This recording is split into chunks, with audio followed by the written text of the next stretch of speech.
Hello everyone, welcome to our next lecture of Public Administration, and today's topic is Luther Gulick and Lyndall Urwick, the administrative thinkers. So let's start our first lecture about this Luther Gulick and Lyndall Urwick. Little introduction about our topic. These both are classical thinkers, मतलब कि इन्होंने ज़्यादा जो focus है वो structural aspect पे ज़्यादा focus किया है, लेकिन दे जो है इंपॉर्टेंस ऑफ स्ट्रक्चर एस्पेक्ट पे जो है ऑर्गेनाइजेशन में जो है वो स्ट्रक्चर पार्ट पे ज़्यादा फोकस किया है। इन लोगों ने इनफॉर्मल ऑर्गेनाइजेशन पे फोकस नहीं किया, ह्यूमन एस्पेक्ट पे फोकस नहीं किया, और जो ह्यूमन बिहेवियर एस्पेक्ट है जो आगे के थिंकर्स ने फोकस किया वो इन लोगों ने फोकस नहीं किया। इन्होंने इस चीज़ों को निगलेक्ट किया। गुलिक जो है, लूथर गुलिक जो है, इन्होंने पोस्ट का व्यू दिया था एडमिनिस्ट्रेशन में, जिसका कि पी फॉर प्लानिंग, यानी कि पूरा ब्रॉड ओवरव्यू बताते हैं कि किस तरह से कौन सा प्रोसेस होगा, जिन्हें ब्लूप्रिंट तैयार करते हैं कि एक ऑर्गेनाइजेशन में कैसे काम होगा, कौन क्या करेगा, ये पूरा ओवरऑल जो है ब्लूप्रिंट रेडी करते हैं। ओवर ऑर्गेनाइजिंग मतलब कि पूरा ऑर्गेनाइज करना है, किसने क्या काम करना है, किसने क्या काम नहीं करना है। ये मतलब कि हायरार्की प्रॉपर्ली डिफाइन होती है कि सबऑर्डिनेट्स ने क्या करना है, सुपीरियर्स ने ऑर्डर देना है, सबऑर्डिनेट्स ने उसको फॉलो करना है। नेक्स्ट आ गया एज फॉर स्टाफिंग। स्टाफिंग यानी कि टेक्निकली क्वालिफाइड जो पीपल है उनको सिलेक्ट करके जो काम करना चाहते हैं, और जो पिछले वाले मतलब काम में दोबारा उसी जो ट्रेनिंग जो उन्हें मिली जाएगी, साइंटिफिकली ट्रेन उन्हें किया जाएगा, साइंटिफिक ट्रेनिंग देके उनके साइंटिफिकली उनका जो प्रोडक्शन लेवल जो है एक इंडस्ट्रियल या ऑर्गेनाइजेशन का वो बढ़ाया जाएगा।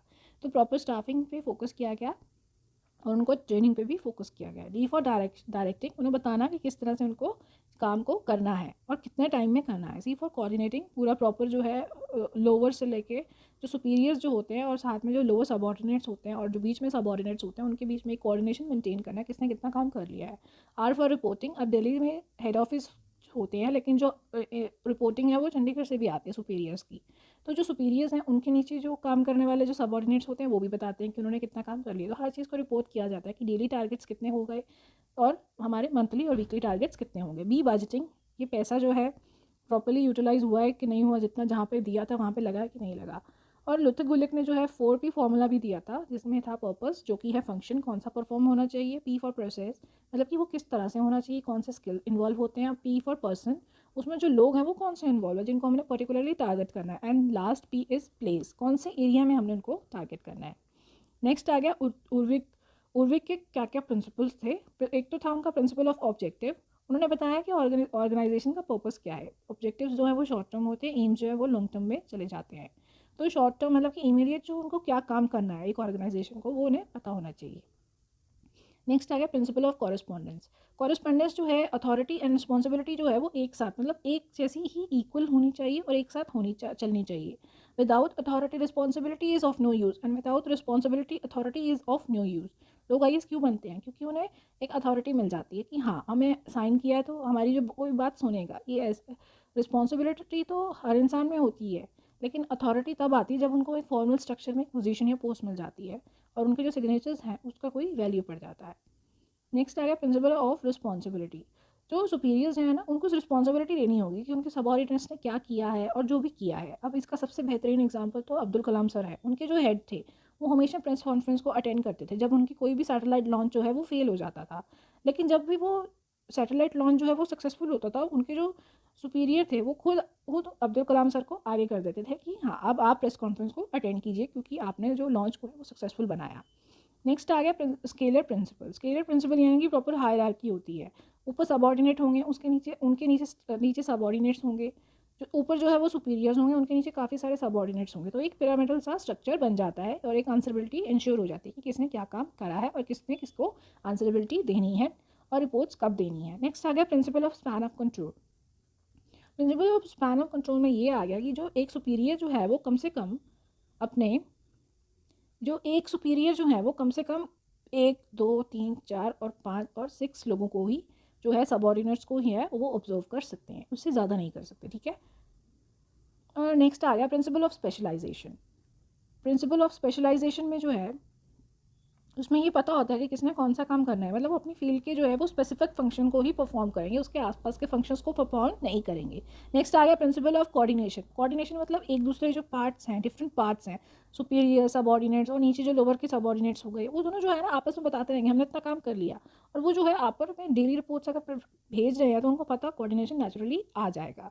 नेक्स्ट आ गया principle of definition. Principle of definition मतलब कि जो रिटर्न जो है उनको लिखा हो कि उन्होंने कौन सा जो काम है, ड्यूटीज़ है, अथॉरिटीज़ एंड रिस्पॉन्सिबिलिटी जो है वो रिटर्न में होनी चाहिए। और इसका जो आपस में क्या रिलेशनशिप बनता है, मतलब डेफिनेशन मतलब कि क्लियर होना चाहिए कि इन्होंने कौन सा काम किया, ड्यूटीज़ क्या है, इनकी अथॉरिटी क्या है और रिस्पॉन्सिबिलिटी क्या है, वो जो है रिटर्न में होना चाहिए। उर्विक की जो बुक है the elements of administration, book हमने आगे भी डिस्कस किया लेकिन इधर मैंने एक ही बताई है, जो आधी चीज़ें अभी याद हो जाए। और जो paper on science of administration है ये दोनों ने कॉमन लिखा है, लुथर गुलिक ने एंड उर्विक ने। तो लाइफ एंड वर्क की बात अब करते हैं। लुथर गुलिक जी जो है वो जापान में बॉर्न थे और उन्होंने पीएचडी की जो डिग्री है वो कोलंबिया यूनिवर्सिटी से ली थी। उन्होंने बहुत सारी असाइनमेंट्स में काम किया जो कि एडमिनिस्ट्रेशन से रिलेटेड थी। वो तो यूएसए की एडमिनिस्ट्रेशन पे भी स्टडी किया और बहुत सारी कंट्रीज़ के बारे में भी वो स्टडी किया है, इवन इंडिया के बारे में भी वो स्टडी किए हैं जिसका कि कोई कंसर्न जिसका मतलब रिलेशन था वाटर सप्लाई के साथ।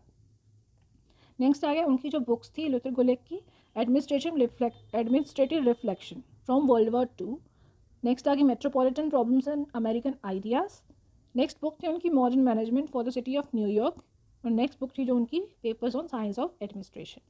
उन्होंने जो ये बुक्स लिखी थी ये मेनली स्ट्रक्चरल एस्पेक्ट पे फोकस करी थी, तो चीज़ों को याद करने में थोड़ा प्रॉब्लम नहीं होगा क्योंकि मॉडर्न मैनेजमेंट कुछ कन्फ्यूजन क्रिएट कर सकता है अगर हम आंसर मतलब मल्टीपल चॉइस क्वेश्चन में आ गया तो ये मॉडर्न मैनेजमेंट जो नाम है वो थोड़ा कन्फ्यूजन क्रिएट कर सकता है आपको, बट ओवरऑल जो है हमें ये चीज़ें 2-3 बार पढ़ेंगे तो याद हो जाएंगी। नेक्स्ट आ गया उर्विक, ये जो है यूनाइटेड किंगडम में बॉर्न होते हैं, इनका ग्रेजुएशन जो है न्यू कॉलेज ऑक्सफोर्ड से पूरा होता है, इनकी जॉइंट फैमिली बिजनेस होता है और ये उसको मतलब जाना शुरू कर देते हैं वहाँ पर। उसके बाद में फर्स्ट वर्ल्ड वॉर में ये लोग जो है मेजर रैंक तक प्रमोट हो जाते हैं, इन्होंने आर्मी ज्वाइन करी होती थी। उसके बाद में इन्होंने उर्विक कमेटी को भी ज्वाइन किया होता है, उसके अपॉइंटेड मिनिस्टर होते हैं और वहाँ पे उन लोग ये स्टडी करते हैं कि एजुकेशन फैसिलिटीज़ जो प्रोवाइड कर रहे हैं मैनेजर्स को वो कैसी हैं। इन्होंने जो बुक्स लिखी वो थी मैनेजमेंट ऑफ टुमारो एंड उसके बाद में जो लिखी थी the making of scientific management and next आ गया the elements of administration and next is freedom and coordination. No criticism part is that, तो पहले ही बताया कि ये लोग क्लासिकल स्ट्रक्चरल थिंकर्स हैं, यानी कि इसमें जो है ह्यूमन एस्पेक्ट को इग्नोर किया गया है। इन्होंने जो ह्यूमन बिहेवियर है इस चीज़ को इंक्लूड ही नहीं किया, इन्होंने मतलब कि फॉर्मल पार्ट पे ही ज़्यादा फोकस किया हुआ है। नेक्स्ट आगे इनफॉर्मल रिलेशंस को भी फोकस नहीं किया गया है। अब जो वर्किंग एक ऑर्गेनाइजेशन में हो रही है तो आसपास में जो एक माहौल ऐसा बन जाता है कि एक इनफॉर्मल ग्रुपिंग तो बन ही जाती है, नेचुरल है क्योंकि ह्यूमन जो है वो एक सोशल एनिमल है। और तो इस चीज़ में इन्होंने इनफॉर्मल रिलेशंस जो है जो वो जो लीडर्स विजिबल नहीं होते लेकिन वो वहाँ पे होते हैं वो लोग वहाँ पे नहीं दिखाए गए हैं। नेक्स्ट आ गया मोस्ट फोकस जो है स्ट्रक्चरल पार्ट पे ही ज़्यादा किया हुआ है। जो नेक्स्ट आ गया FW रिक्स, इन्होंने कहा था कि ये जो मॉडल है ये डेवलप कंट्री पे स्टडी हुआ है लेकिन डेवलपिंग कंट्रीज़ और डेवलप कंट्रीज़ का जो इन्वायरमेंट है आसपास का एरिया जो सराउंडिंग्स है वो बहुत ज़्यादा डिफर करती हैं। तो ये जो मॉडल है ये मे बी डेवलपिंग कंट्रीज़ पे अप्लाई नहीं हो सकता। तो इसके बाद में जो चेंजिंग टाइम के हिसाब से इसमें कुछ ज़्यादा रिलेवेंस है नहीं क्योंकि इसमें जो है प्रॉपरली जो है स्ट्रक्चरल पार्ट पे फोकस किया लेकिन ये नहीं बताया कि आने वाले टाइम में कैसे चेंजेस इंक्लूड हो सकते हैं।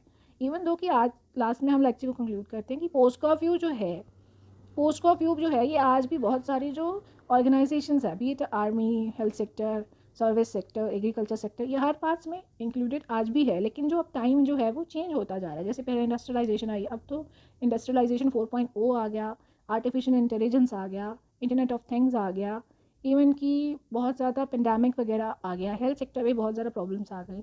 तो टाइम के हिसाब से खुद को चेंज करना पड़ेगा। तो इस चीज़ पे जो है रेलेवेंस तो है लेकिन उसको इस टाइम के हिसाब से एडजस्ट करने में भी पूरी फर्दर स्टडी की ज़रूरत है। और ये हम एक पॉजिटिवली जो आने वाले समय positive society, positive environment create हो सके, ये नहीं कि इस चीज़ को बिल्कुल छोड़ देना, even though they are useful today also, but further इसको स्टडी करके एंड अडॉप्ट करना होगा डायनेमिक इन्वायरमेंट के साथ। Thank you very much for discussion, आज के लिए सिर्फ इतना ही। Thank you.